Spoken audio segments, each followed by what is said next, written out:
So the basics of flight in Elite. You have, of course, got forward and reverse thrust. And then, while travelling in either of those directions, you can pitch up and down, roll to the left and to the right, and yaw to the left and to the right.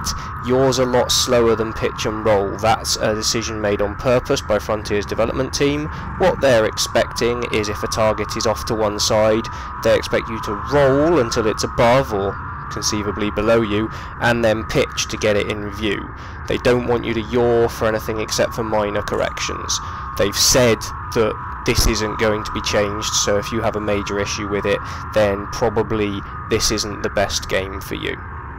As well as that, Elite has 6 degrees of freedom, which means you've got lateral thrusters which allow you to go straight up and down, even if you are not actually moving forward or back at all, and left and right as well, like strafing in a first-person shooter. All of this is being referenced by the throttle, which is to the right of the radar on the screen. At the moment, obviously, I am at 0 thrust. The thin orange bar just to the right of the throttle, that shows the maximum thrust that I can achieve at my current engine power level. Obviously, as you saw there, the thin horizontal line with a little dot on the end of it, that's where my throttle currently is, so you can see as I throttle up and down. And the thick orange bar shows what my current speed actually is. If I put another few pips into my engines, then that orange bar rises because I can now reach a higher speed. Then there's the blue bar, the short one, on the left-hand side of the throttle. That's the manoeuvring sweet spot. If you're within that and the indicator for your throttle has turned blue and your actual throttle current speed on the throttle is in that level, you will be able to pitch and roll, etc. Basically all of the standard manoeuvring functions far faster than if you're going either very, very slow or very, very fast. Of course, the thing that matters here is your current speed, so the thick orange bar in the middle, not what you've got your throttle set to. Now, you did see me adjust power there. Obviously, on my system where I'm using a joystick, I do that using the hat switch. It will be a different setup if you've got a keyboard or a different joystick to me, but the important thing to note is that when you adjust the power, if you put more power into your engines, the orange bar denoting maximum speed goes up, and the blue bar denoting the manoeuvring sweet spot also rises, so you can maneuver faster at faster rates if you've got more power in your engines.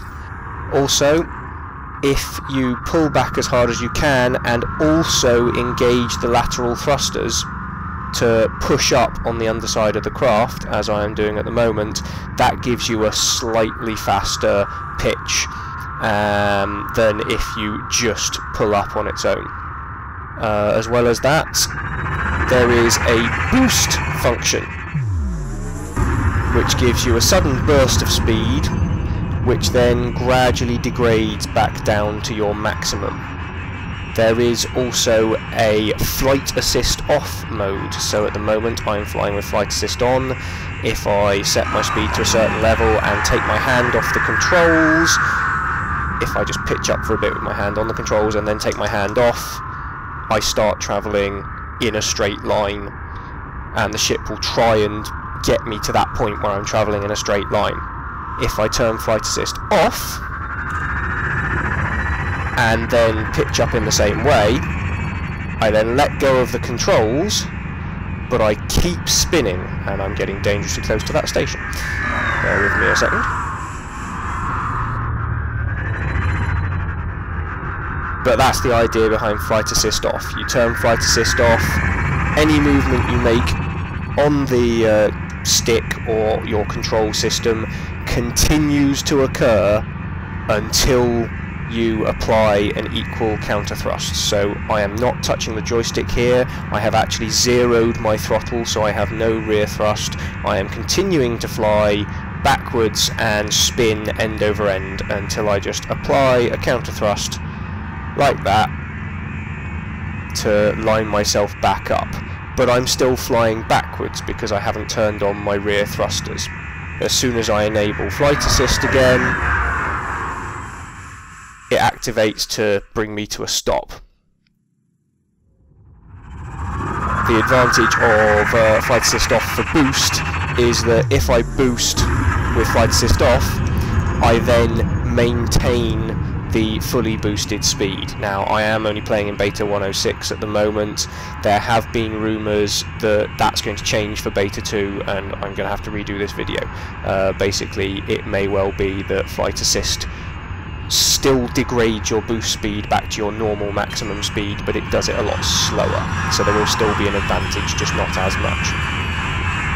The only other thing I should probably say in very, very basic flying is that the bit above and to the right of your radar, just above your throttle, that's your compass. So I currently have a station that's to my right targeted. You can see as I roll that the yellow dot changes to show where the station is relative to me, and it just went into a hollow yellow square instead of a solid dot. Hollow square indicates that the object is behind you. Square solid dot indicates that it's in front of you. So at the moment the station is above me but also to my back. If I just turn up a bit, so now it's in front of me, and there it is. And I think that's about it for the very, very basics of how to fly in Elite.